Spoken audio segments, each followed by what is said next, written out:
Boa noite a todos, espero que todos estejam me ouvindo bem. Eu espero que todos estejam também muito animados para essa conversa que nós vamos ter hoje, para mais essa reflexão à luz da doutrina espírita. Nos últimos dias, eu diria, da minha vida, eu acho que eu nunca vi tantas pedras. E aí eu estou falando de pedras mesmo, como essas aqui, estão aqui na tela.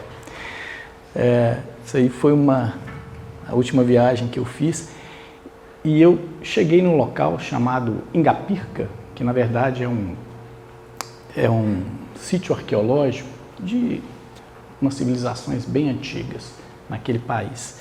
E hoje só há ruínas. Mas uma coisa, assim que eu cheguei no local, que me chamou muita atenção, foram as pedras, né, aquelas ruínas remanescentes ali, daquela antiga civilização, que havia dois tipos de pedras. Uma mais pontiaguda, assentada de maneira mais irregular, parecida com essa que a gente vê ali embaixo, né? Parece que unidas com uma espécie de argamassa, mas de uma forma bem irregular. E outras muito bem assentadas, muito bem colocadas.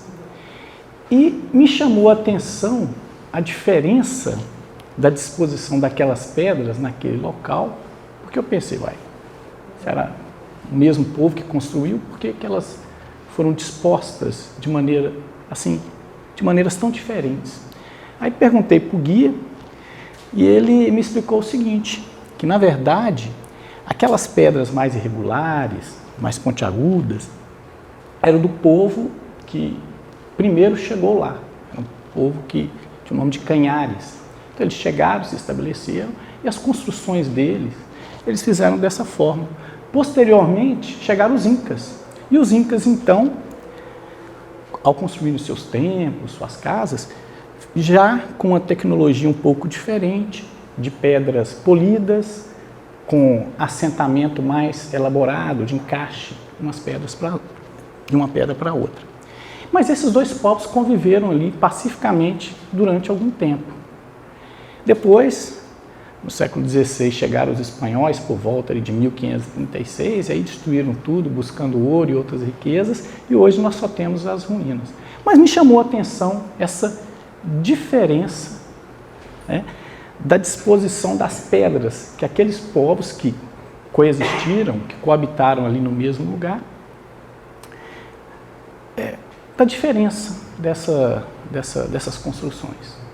Então, devido à sua cultura, devido ao seu conhecimento, cada um usou aquelas pedras de uma forma. E aí eu comecei a pensar já, né, nas pedras que a gente encontra aí às vezes nos nossos caminhos, nas nossas vidas. E sempre que eu lembro de alguma pedra no caminho, eu me lembro desse poema de um poeta brasileiro, mineiro, todos devem conhecer, chamado Carlos Drummond de Andrade. Quando ele era bem jovem, 1920 alguma coisa, o poema foi publicado numa revista mais famosa em 1928, mas fora escrito por Drummond, um jovem, ainda bem jovem, uns 4 ou 5 anos antes. Eu trouxe o poema que é bem curtinho e vamos ler. No meio do caminho tinha uma pedra. Tinha uma pedra no meio do caminho. Tinha uma pedra. No meio do caminho tinha uma pedra.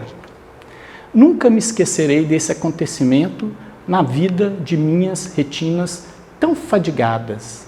Nunca me esquecerei que no meio do caminho tinha uma pedra. Tinha uma pedra no meio do caminho. No meio do caminho tinha uma pedra. Eu tenho certeza que vocês devem estar se fazendo a mesma pergunta que eu fiz quando eu vi esse poema pela primeira vez e depois à medida que eu reli. Nossa, é tão singelo esse poema, até eu faria um igual, quiçá melhor.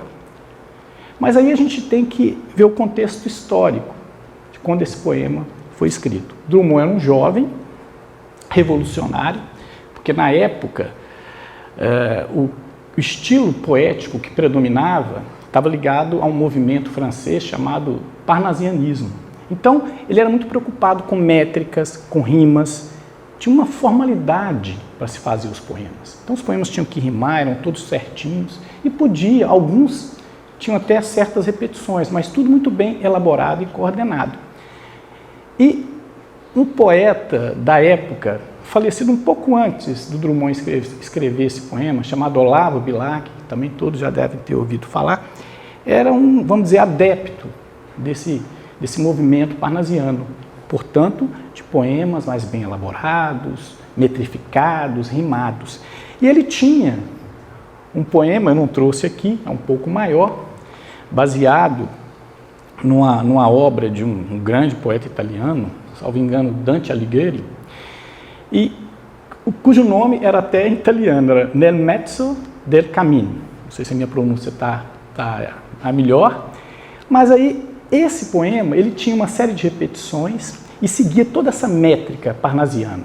Era todo rimado, todo certinho, mas com muitas repetições. Então o que o Drummond fez? Na verdade, quando ele fez esse poema, ele que já o modernismo estava ali surgindo, que era um novo movimento literário, e ele era adepto, então ele era um revolucionário. Ele fez esse poema quase como um deboche, quase que, sabe, mesmo para criticar. E na época, obviamente, todos os principais críticos desaprovaram. Nossa, não tem nem que comparar com Olavo Bilac e tudo. Mas o que ele quis, na verdade, fazer foi uma crítica. Agora, para além dessa questão literária, o que, naquela parte mesmo daquela época e hoje, quando a gente lê esse poema, a gente sempre pensa no seguinte, realmente, se nós pensarmos aí na nossa vida, né, nessa nossa trajetória terrestre, que nós encarnados estamos mais uma vez vivenciando, nós temos muitas pedras no caminho, mas só no meio do caminho, não. Muitas vezes logo no começo, né, tem uma criança que nasce ali com um problema grave de saúde, ela já tem a primeira pedra ao nascer, ela tem que lutar pela própria vida. E muitas vezes, quando você está idoso, já trabalhou, está cansado, você tem uma doença grave, um câncer, né, uma doença cardíaca grave, então você vai ter que dar um jeito de trabalhar aquele sofrimento, aquela pedra que surgiu mais no final do seu caminho aqui, da sua trajetória terrestre. Então elas sempre aparecem. E muitas vezes a pergunta que nós nos fazemos é a seguinte, tá, então eu estou aqui encarnado, tendo que enfrentar todas essas pedras no meu caminho, muitas logo no início da minha existência, mas será que o mundo está melhorando? Será que o mundo está ficando melhor? Será que está efetivamente ocorrendo uma elevação moral das pessoas?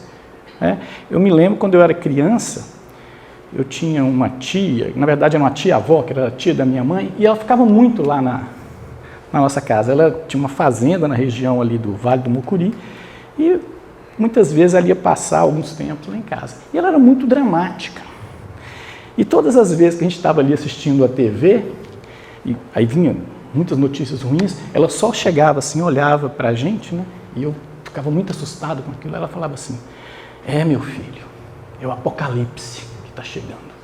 E aquilo para mim era horrível, porque eu era muito novo, assistindo um desenho animado ali, eu pensava, nossa, mas agora que eu nasci, o apocalipse está chegando.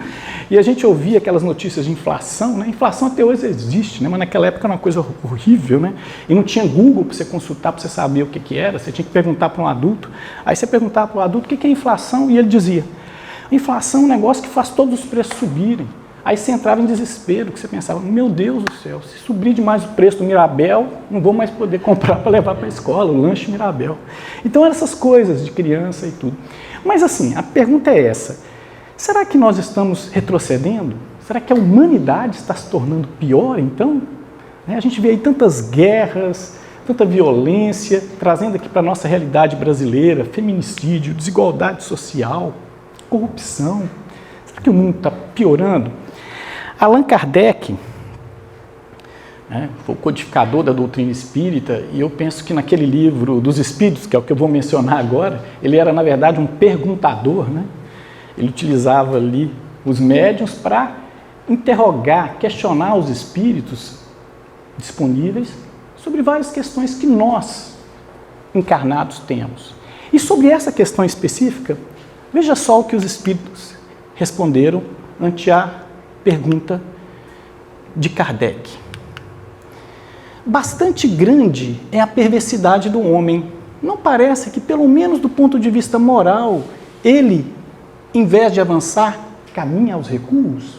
Quer dizer, está retrocedendo. Aí, olha que interessante a resposta dos espíritos. Enganaste. Observa bem o conjunto e verás que o homem se adianta, pois que melhor compreende o que é mal e vai dia a dia reprimindo os abusos. Faz-se mister que o mal chegue ao excesso para tornar compreensível a necessidade do bem e das reformas. Vejam o que os espíritos respondem. Não, o homem está se adiantando, sim, inclusive moralmente. É que às vezes, para que o homem possa perceber essa necessidade de mudar, a coisa tem que chegar no extremo. Então a gente vê aí guerra de Rússia contra a Ucrânia, Israel contra a Palestina, coisas absurdas, genocídios acontecendo ainda hoje. A gente fala, meu Deus, o mundo está piorando, mas é porque nós estamos vivenciando esse momento. Mas é como explicam aí os espíritos, já explicaram, isso foi no século XIX, desde ali, e continua, e é um ensinamento válido até hoje.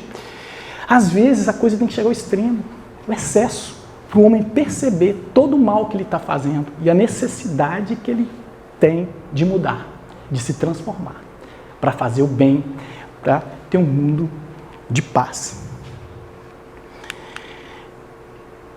E é bem interessante, porque Emmanuel, que foi um mentor de Francisco Cândido Xavier, no livro Vida em Vida, que foi psicografado por esse mesmo médium, há uma mensagem que se chama Pedras. E olha o que ele diz. As dificuldades de qualquer natureza são sempre pedras simbólicas, asfixiando-nos as melhores esperanças do dia, do ideal do trabalho ou do destino, que recebemos na glória do tempo. É necessário saber tratá-las, as dificuldades, com prudência, serenidade e sabedoria. Há diversos modos de considerar os obstáculos, removendo-os ou aproveitando-os.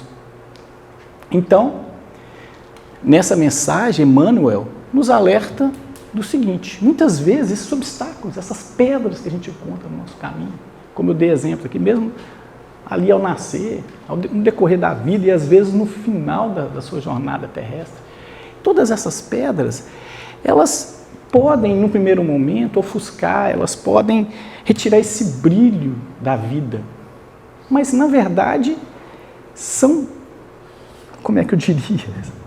São problemas, são dificuldades pelas quais nós temos que passar até para nós podermos entendermos certas situações e aprendermos com elas. E o que ele chama mais atenção é a maneira como nós vamos tratar esses problemas, que postura nós adotamos diante dessas dificuldades. E ele diz, há diversos modos de considerar os obstáculos, então a gente pode remover ou aproveitá-los. Na verdade, se é um obstáculo, é interessante que a gente remova aquele obstáculo. Mas naquele processo, será que nós não podemos também aprender, até para um próximo evento parecido com aquele, agirmos de uma outra forma, se não agirmos da forma mais adequada naquele momento? Olha que interessante a classificação que o Emmanuel, com base esses diversos modos, essas diversas posturas que as pessoas, que nós encarnados adotamos diante dos problemas, faz. Vamos lá.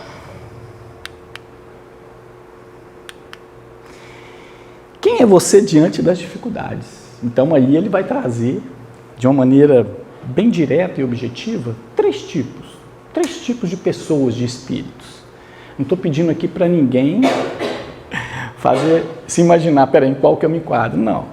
Pode ser até que em determinado momento da vida você age de uma forma, em outro de outra forma, e aí aos poucos a gente vai procurando o ideal. Ele lista lá, elenca, 3 tipos.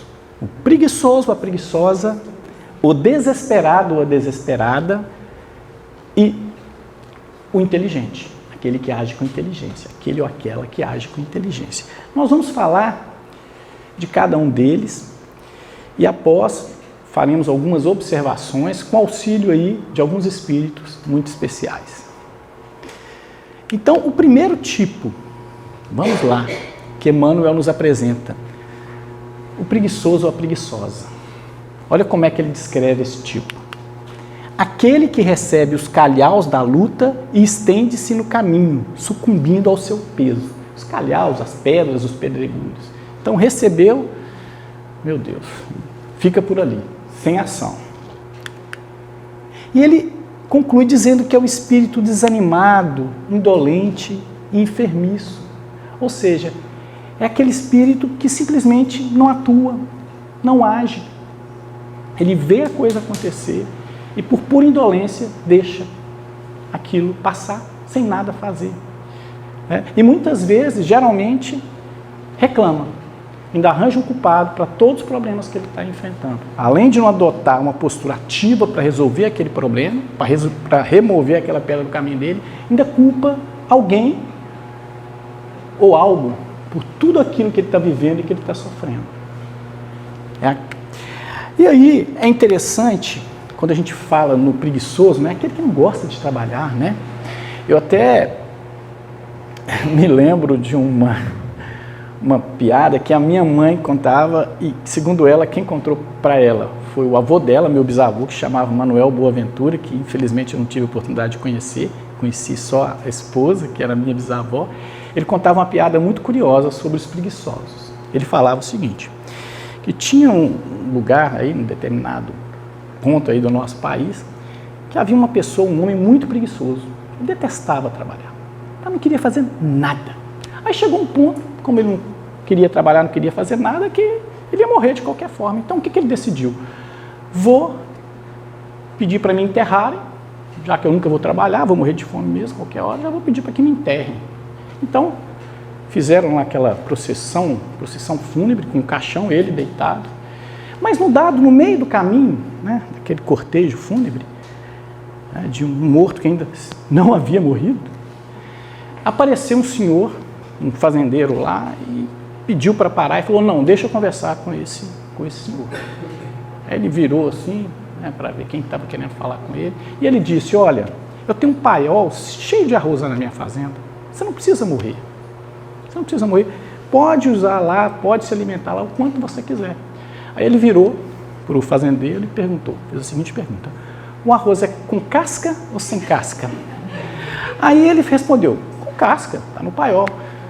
Deitou novamente, pode seguir o enterro, pode seguir o cortejo. Então, é aquele preguiçoso, é aquele que não quer fazer nada. Ainda encontra um culpado para todas as suas mazelas. A gente brinca, mas há muitas dessas pessoas aí. É só a gente olhar à nossa volta. Olha o que é dito lá no capítulo 25 do Evangelho segundo o Espiritismo.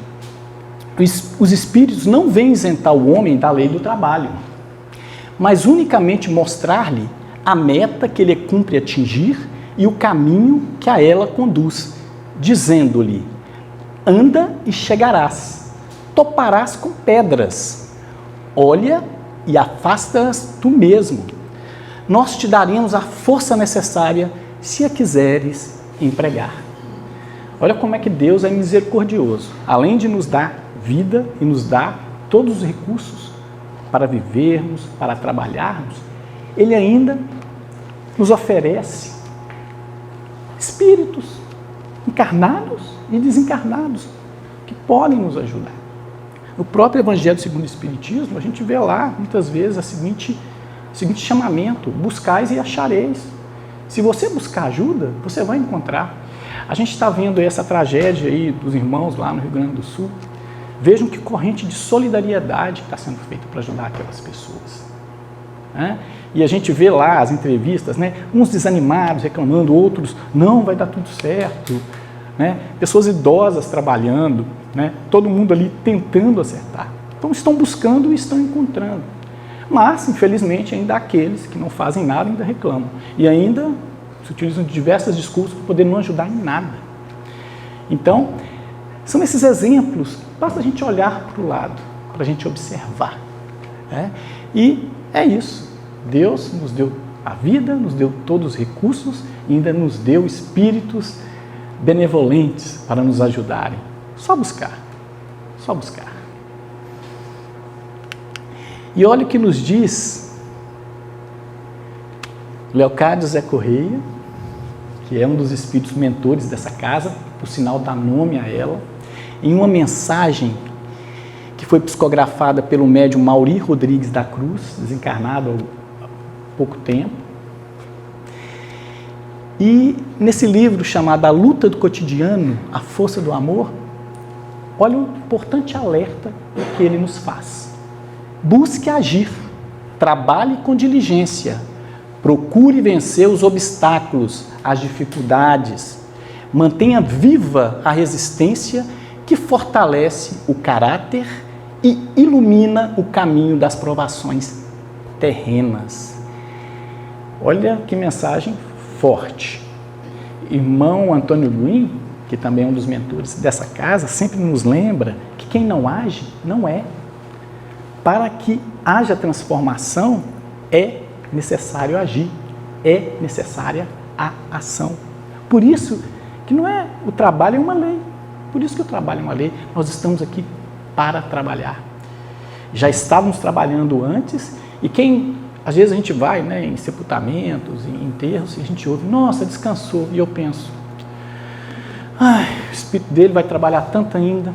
E aí, dependendo da pessoa, você vai trabalhar mais ainda do que o pessoal está fazendo. Ninguém descansa. Espírito não tem descanso. Espírito estará sempre trabalhando e deve trabalhar. E deve trabalhar. Então, é a lei do trabalho e muito bem nos lembra o irmão Leocádio. Nós temos que buscar agir. Nós temos que agir. Só assim seremos quem realmente somos. Só assim transformaremos. Agora, vem o segundo tipo. O desesperado, a desesperada. Não estou pedindo aqui para ninguém se identificar. Assim, né? Alguém se identifica? Não, não precisa. Né? Mas a verdade é que, como eu disse, nessa nossa vida, muito provavelmente, a gente agiu com preguiça algumas vezes, agiu com desespero. Olha como é que o Emmanuel descreve esse tipo. É aquele que confia-se à intemperança mental e atira-os ao viandante inocente ou à porta de companheiros inofensivos. É o espírito indisciplinado, renitente, impulsivo, que sabe apenas ferir o próximo ou denegri-lo com atitudes impensadas ou levianas. Então, o desesperado, além dele não resolver nada, não enfrentar como deveria seus obstáculos, seus problemas, as pedras que aparecem no seu caminho, ainda costuma ferir o próximo, ferir o outro. Muitas vezes uma pessoa que o ama, né? Muitas vezes são seus pais, seus filhos, seu cônjuge, seus amigos, seus colegas de trabalho. Como ele não consegue lidar com aquela situação, ele se desespera. Então ele acaba ferindo outras pessoas. Além de tudo, além de não resolver o problema dele, ainda leva problema para os outros, problemas para os outros, fere os outros. Então, o preguiçoso é aquele que não faz nada e geralmente reclama. O desesperado é aquele que faz tudo errado, de forma impensada, e ainda pode prejudicar outros. Eu lembro de uma passagem em que o Chico Xavier, eu não me lembro exatamente em qual contexto, mas ele diz o seguinte, que quando você quiser ofender alguém, maltratar alguém, né, com palavras, você deve encher a sua boca de água e segurar durante algum tempo. Quando passar aquela raiva, passar aquele momento de impulso, aí você engole, então você vai agir. Tem pessoas que agem sem pensar, agem de maneira impulsiva, como está sendo descrito ali por Emmanuel, é o espírito indisciplinado, impulsivo, e machuca, fere. Então, além de você não resolver o problema, você ainda pode ofender, pode ferir ao outro.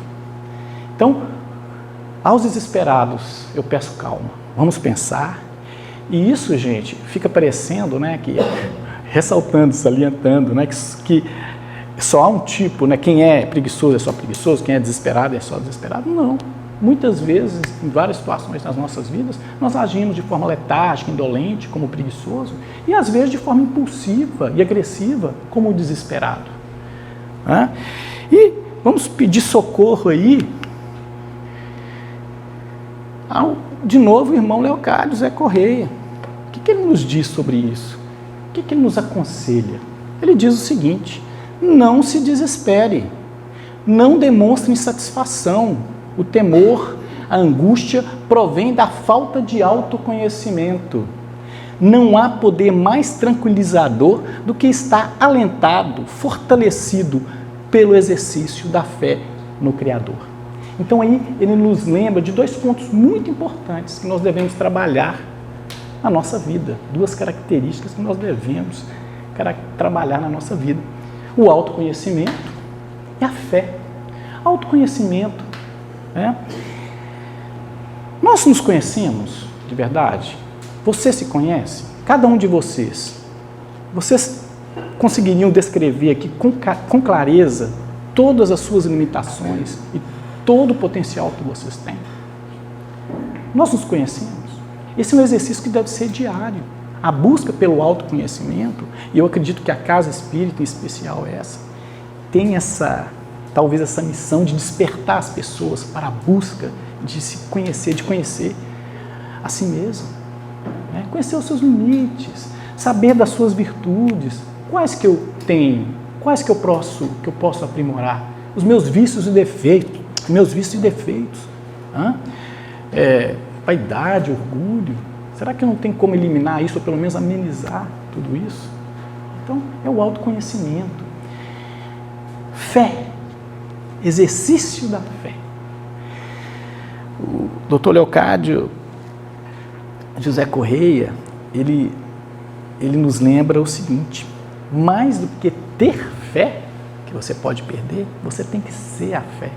A conexão com o Criador, ela tem que ser tão direta e profunda, deve ser tão direta e profunda, que você vai incorporar aquele sentimento de crer, aquela fé em você mesmo, no seu espírito. Então, o Leocádio Zé Correia nos lembra aí da importância de não se desesperar. Por quê? Se você se conhece, se você exerce efetivamente a fé, qualquer problema que surgir, por pior que seja, por maior que seja a pedra, você vai ter condições de lidar com aquela questão e até aprender para eventos futuros parecidos, você também enfrentar e ainda ajudar um outro próximo que pode precisar de você. Bem, aí nós chegamos ao terceiro tipo, que é o ideal. Aquele que age com inteligência, o inteligente ou a inteligente, né? Então, como é que Emmanuel descreve esse tipo? É aquele que recebe as pedras da experiência e ainda, mesmo sangrando as mãos ou o coração, recolhe-as cuidadoso, valendo-se delas para a confecção de utilidades ou para a construção de edifícios consagrados ao agasalho, ao reconforto ou à benemerência, em favor dele mesmo e de quantos ao acompanham na marcha evolutiva. Então, aquele espírito que age com inteligência, aquela pessoa que conduz todos os seus passos com inteligência, quando no caminho dela surgem pedras, ela vai, através do autoconhecimento, exercitando a sua fé, como o irmão Leocádio muito bem disse, transformar aquele grande problema numa oportunidade de aprendizado, num momento para se ajudar e ajudar o próximo. É tudo aquilo que vai de encontro ao que o desesperado ou o preguiçoso faz, e ao encontro do que o nosso Pai, o nosso Criador, quer para nós, que é a nossa felicidade. Ele quer que a gente caminhe progredindo o tempo todo, evoluindo o tempo todo. É isso que Deus quer para a gente. Agora, Ele nos deu o livre-arbítrio. Nós é que vamos decidir como agir. Quando essas pedras surgirem, a postura adotada dependerá única e exclusivamente de cada um de nós. E o que a gente pode fazer, como eu já disse, é buscar ajuda. Tem espíritos aí encarnados, dispostos a te ajudar, desencarnados também, estão todos aí. Você não está sozinho. Deus está conosco e os bons espíritos também, os encarnados e desencarnados. Vamos usar isso a nosso favor e também para ajudar o próximo.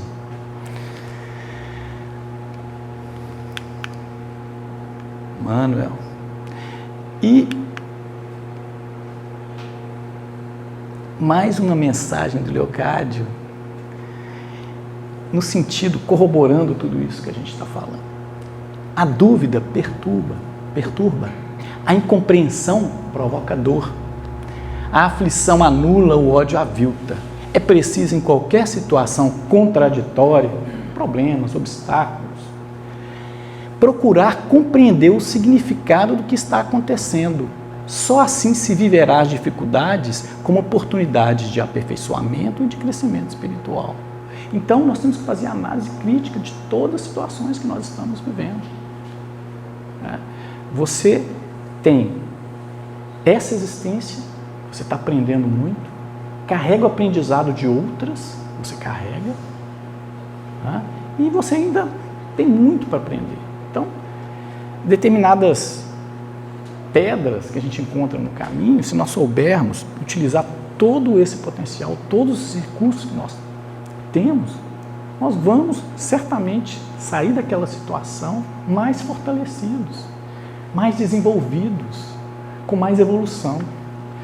Então, como muito bem lembra o Espírito Leocádio José Correia, a gente deve sempre compreender o significado do que está acontecendo. Vamos analisar a situação, exercitar a fé raciocinada. Vamos pensar, fazer análise crítica. Nós temos inteligência para isso, somos princípios inteligentes, nós temos Deus, a inteligência suprema, mas nós também somos inteligentes. Nós temos aí os outros animais que têm também o instinto, determinadas formas de inteligência, mas nós somos os únicos seres, os únicos animais que têm consciência de que são conscientes. Então, temos também uma responsabilidade maior, porque temos mais recursos. Vamos utilizá-los.